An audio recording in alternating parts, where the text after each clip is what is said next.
আপনার আল্লাহই আপনার সাহায্যের জন্য যথেষ্ট। যুবক বন্ধু বৃদ্ধ বাবা বদরের যুদ্ধর সামনে চলে আসলো, পয়গম্বর আরবির সামনে বসা, সাহাবায়ে কেরাম বসা। জিজ্ঞেস করলেন আবু বকর, লড়াই তো হবে, লড়াই কি করবে?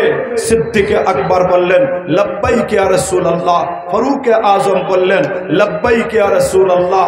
প্রত্যেকের জবাব আসলো, কিন্তু পয়গম্বর কোনো জবাব দেন না, চুপচাপ বসে আছেন। হঠাৎ করে রসুলের মন চায় আনসার সাহাবীদের মধ্য থেকে কেউ তো কিছুই বলে না।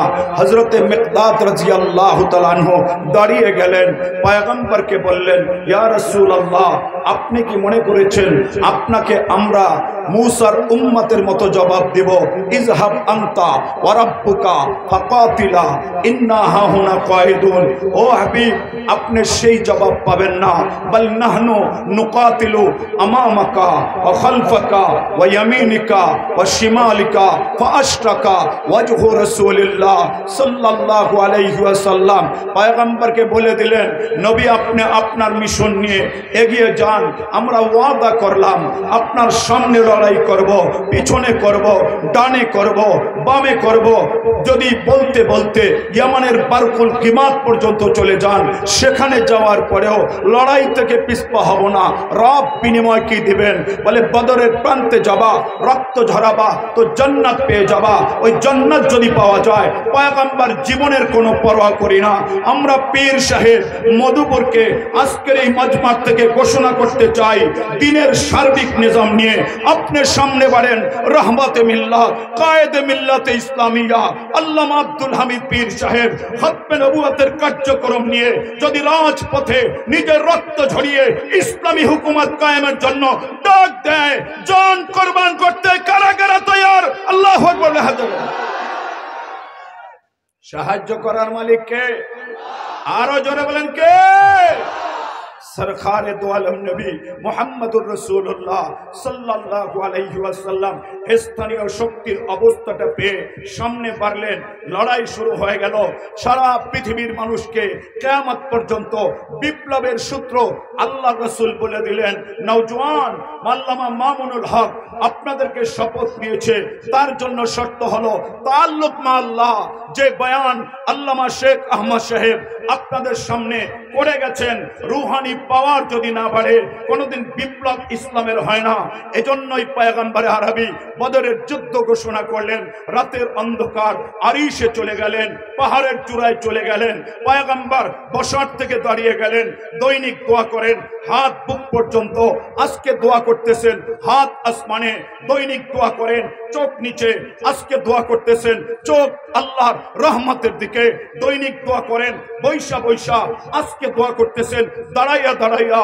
রবকে বুঝাইতে চাইলেন, ও আল্লাহ আপনি শক্তি দিয়েছিলেন, আমি জমিন থেকে পাহাড়ে এসেছি, শক্তি ছিল দাঁড়িয়ে গিয়েছি, শক্তি ছিল আসমানে তাকিয়েছি। যদি আপনি আমাকে পাখা দিতেন, উড়াল দিয়া আপনার কুদরতি দরজার পাউটা ধরে ধাক্কা লাগায় দিতাম। 313 জন সহায় সম্বলহীন নিয়ে এসেছি। বিপ্লব চাই, কামিয়াবি চাই, কেমনে দিবেন আমি জানি না। আপনার নুসরত চাই। মদিনায় আপনি বলেছেন ওয়া ইন্নাল্লাহা আলা নাসরিহিম লাকাদির।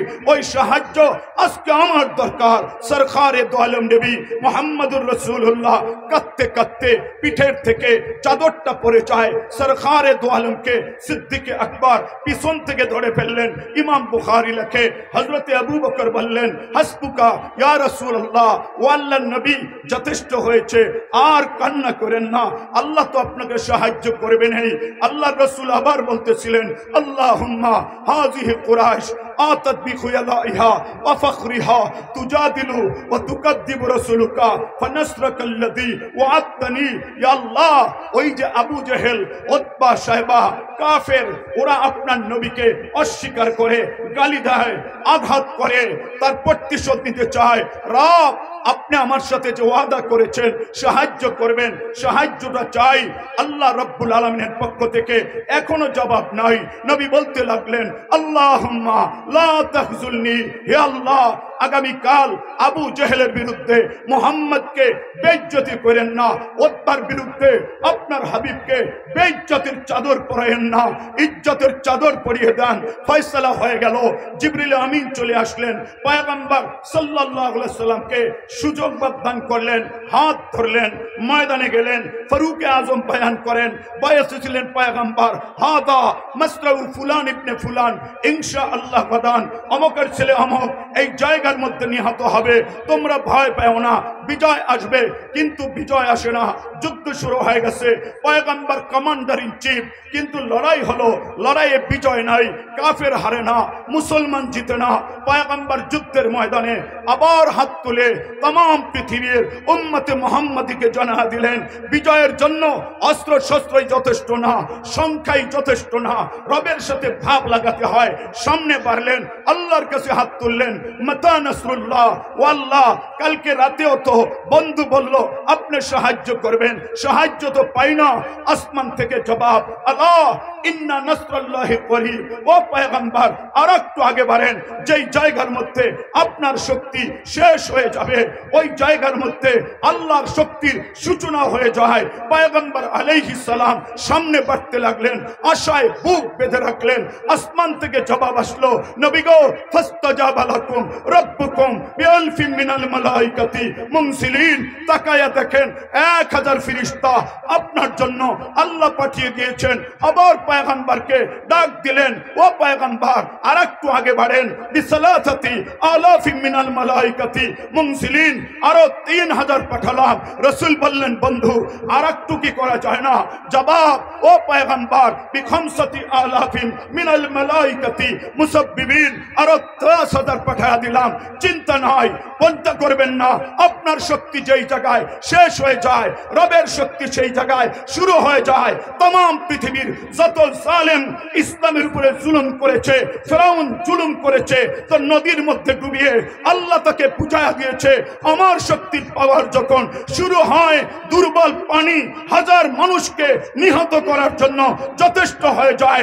নমরুদ দ্বারা রব বুঝিয়ে দিয়েছেন, ওই দুনিয়ার আলিশান শাসকেরা ভালো করে বুঝে নাও, এক মশার কামড় তুমি সহ্য করতে পারে না। যদি রবের কুদরতি পাওয়ার শুরু হয়ে যায়, এই দুনিয়ার মানুষেরা ইস্ট ইন্ডিয়া কোম্পানি ভারতে রবের সাহায্যের বিরুদ্ধে টিকতে পারে নাই, রাশিয়া আফগানে টিকতে পারে নাই। বাংলাদেশে যখন জুলুমের জোয়ার বয়ে গিয়েছিল, রাস্তা পাওয়া যায় না, ঘোরা যায় না, ইসলামের গলা টিপে দাদা বাবুদের কথায় আঘাত শুরু হয়ে গিয়েছিল। আল্লাহ আসমান থেকে যুবকদের মাধ্যমে যে বিপ্লব দিয়েছেন, এটা খুদাই নুসরাত, খুদাই সাহায্য। কথা ঠিক না ঠিক?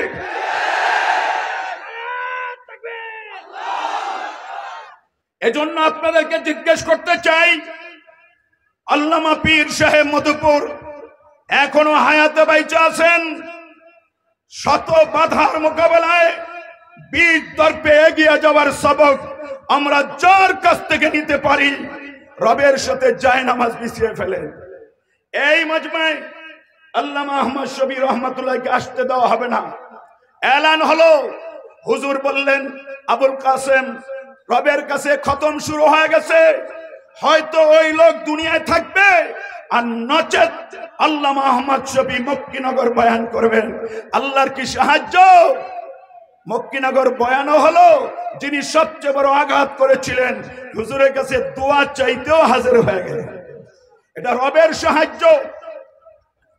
এজন্য আপনাদেরকে জিজ্ঞেস করি, আজকের এই মক্কিনগর মাদ্রাসার সম্মেলন থেকে শপথ গ্রহণ করতে চাই, রবের সাথে সম্পর্ক করার জন্য পীর সাহেব হুজুরের হাতে বায়াত নিয়ে আল্লাহর সাথে ভাব লাগায়া যদি আগে আমরা বাড়তে পারি, ইনশাআল্লাহ ইনশাআল্লাহ খতমে নবুয়তের হেফাজত, কাদিয়ানীদেরকে অমুসলিম ঘোষণা এই জমিনে কায়েদে মিল্লাতে ইসলামিয়ার নেতৃত্বেই হবে।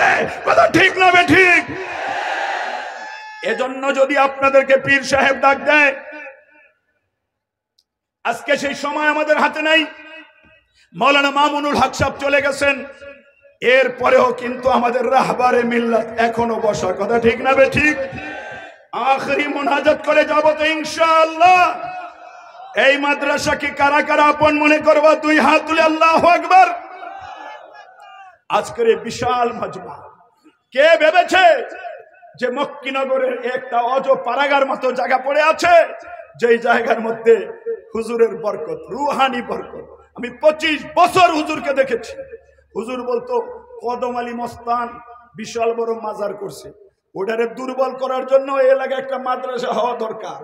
আল্লাহর কি মেহেরবানি, কাছাকাছি এমন এক মাদ্রাসা করে দিলেন, বাংলাদেশের বয়ানের জগতে এমন কোন নক্ষত্র নাই যা এই মজমায় হাজির হয় না, কথা ঠিক না বেঠিক? এতে আপনারা খুশি না বেজার? রবের সাথে সম্পর্ক লাগাইয়া আগামী দিনের বিপ্লবের জন্য প্রস্তুতি গ্রহণ করতে হবে। যুবক, তোমার রক্তের বড় দাম। আমি জিজ্ঞেস করতে চাই, ইসলামী হুকুমতের জন্য, কাদিয়ানীদেরকে অমুসলিম ঘোষণার জন্য পীর সাহেব মধুপুর্তদি তোমাদেরকে ডাক দেয়, জান দিয়ে, মাল দিয়ে, রক্ত দিয়ে, শাহাদাতের তামান্না নিয়ে শাহাদাতের ঈদগাহে গিয়ে লড়াই করতে কারা কারা তৈয়ার? আল্লাহু আকবার বলে হাত জায়গা। সাহায্য করার মালিক কে? আরো জোরে বলি কে? আল্লাহ যেন হযরতের নেক হায়াত আরো বাড়ায়া দেয়, বলেন আমিন। এই মাদ্রাসা যেন কবুল করেন, বলেন আমিন। আমার ভাইরা, এই মাদ্রাসায় যদি আমরা একটু সহযোগিতা করি তো বিপ্লবকে সহযোগিতা করা হয়, কথা ঠিক না বেঠিক? আপনারা এই মাদ্রাসার আপন মনে করবেন না ইনশাআল্লাহ? কারা কারা দুই হাত তুলে আল্লাহু আকবার।